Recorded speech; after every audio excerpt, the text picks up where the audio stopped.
Umar al-Khattab anhu, during his Khilafah, he went to the area of Khaybar. And Khaybar is an area that has a lot of trees, even to this day. And so he went to this area, and it was midday. And so he sat leaning against a tree under its shade, and he was taking his qaylula there. Amir al-Mu'mineen, the leader of the whole ummah, and he's taking qaylula underneath a tree. And so he fell asleep. And a woman from the Arab was in the area and saw amongst all of the people, she saw Umar al-Khattab anhu sitting down, not knowing who he is. And so the narration says she comes to him, فَمَسَّتْ قَدَمَهُ. She tried to wake him up by touching his feet. So Umar al-Khattab wakes up and he sees this lady, and so he says, مَا لَكِ مَا حَاجَتُكِ يَا أَمَةَ اللَّهِ. Like, what's going on? What's your need, O servant of Allah? And so she responds by first saying, تَوَسَّمْتُ فِيكَ الْخَيْرِ.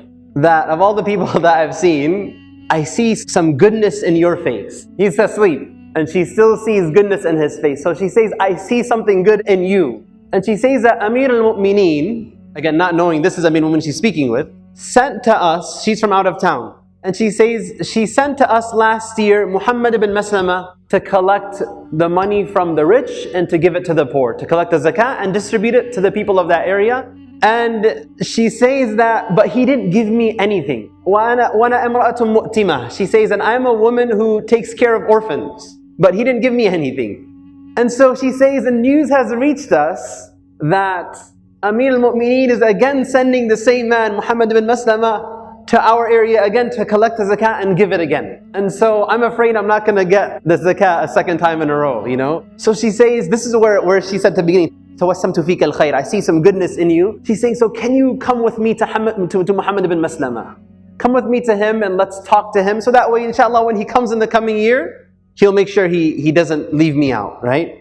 So Umar al-Khattab, his servant boy was next to him. His name was Yarqa. And so he tells Yarqa, go to Muhammad ibn Maslama and call him to us. And so the woman, she kind of got startled by that. And she says, إِنِّي لَمْ أُرِدْ هَذَا. Like, this is not what I intended. I wanted you to come with me, we go to him. Like, if I'm asking for a favor, like, it looks bad if I'm telling him to come to me, right? So she says, let's go together. And Umar al-Khattab says, it's okay. If he doesn't come to us, we'll go to him. So Yarqa goes to Muhammad ibn Maslama and he tells him, Amir al-Mu'mineen yad'uk. So the narration says, فَاسْتَنْكَرَ هَذَا. He didn't like that. Like, he knew at this time, the midday, if Umar al-Khattab is calling you, it's because of an issue. There's something going on. So he says, مَا شَأْنُهُ. Like, what's up? Like, do you know why he wants to talk to me? And he says, no, except that I saw that there was a woman next to him. And so Muhammad ibn Maslama comes, and he finds Amir al-Mu'mineen just where he was, under the tree. And so he says, Assalamu alayka ya Amir al-Mu'mineen wa rahmatullah. Assalamu alayka ya Amir al-Mu'mineen wa rahmatullah. He greets him with the greeting of salam, but he says Amir al-Mu'mineen, and who's there listening? The woman.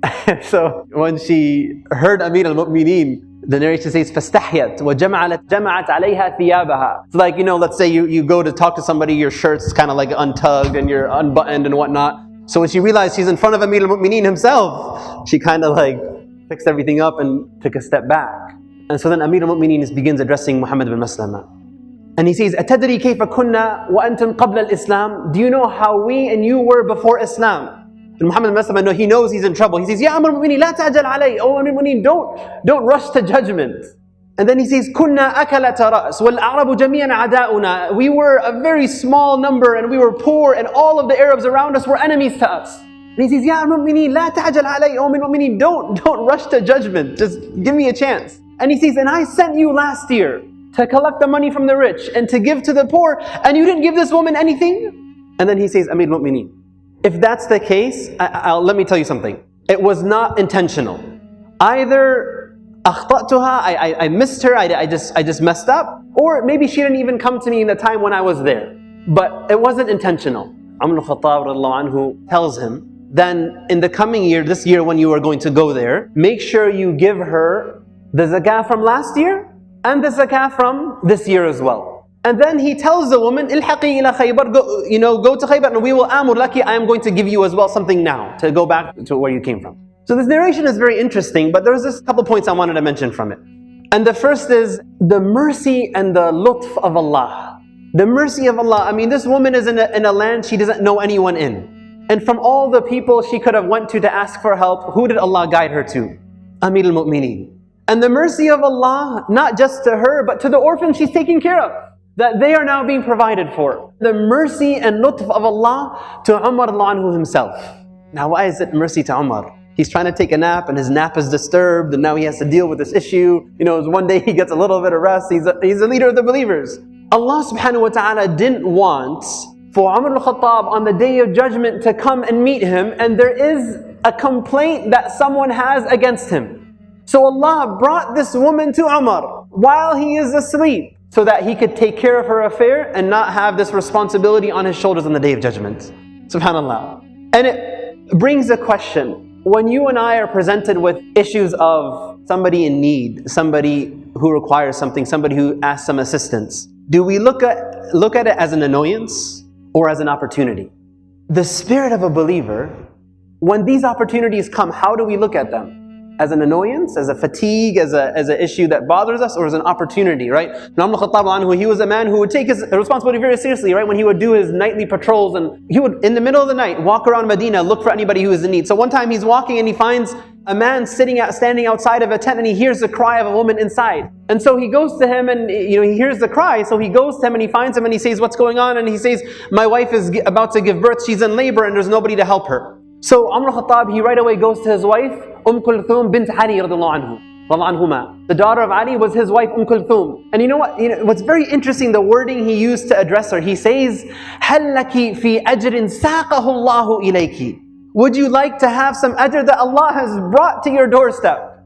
Allah has brought an opportunity for you to come. And she says, what's going on? And he explains to her and he says, yes. Until she goes and she helps deliver the baby. And Umar al-Khattab took some food also when he left to cook for them. And so he's cooking while his wife is helping deliver the baby of the man's wife. And then Kulthum comes out from the tent and says, tell your friend that, his wife gave birth. But he says, Amir al-Mu'mineen, tell your friend. The man didn't know that was Amir al-Mu'mineen. Right? And so when he realized that, he was again shocked. But the point being, هَلْ لَكِ مِنْ فِي أَجْرٍ سَاقَهُ اللَّهُ إِلَيْكِ. There's an opportunity Allah has brought to your doorstep for some ajr. Do you want to take advantage of it? So brothers and sisters, Allah subhanahu wa ta'ala presents to us opportunities throughout our lives. Small things, big things, that we can either look at our perspective really dictates how we respond. Do we look to it as an opportunity for khair, an opportunity for ajr, an opportunity that perhaps Allah will prevent us from having a responsibility on the day of judgment, as a means that we raise our rank and our sins be forgiven? Wallahu fi auni al-abd ma kana al-abdu fi auni akhihi. That Allah will be in your assistance so long as you're in assistance of others? Or do we look at it as an annoyance or a fatigue? We ask Allah to give us tawfiq and make us amongst those who are anfa'un nas lin nas, that we are most beneficial to people and those around us. Allahumma ameen.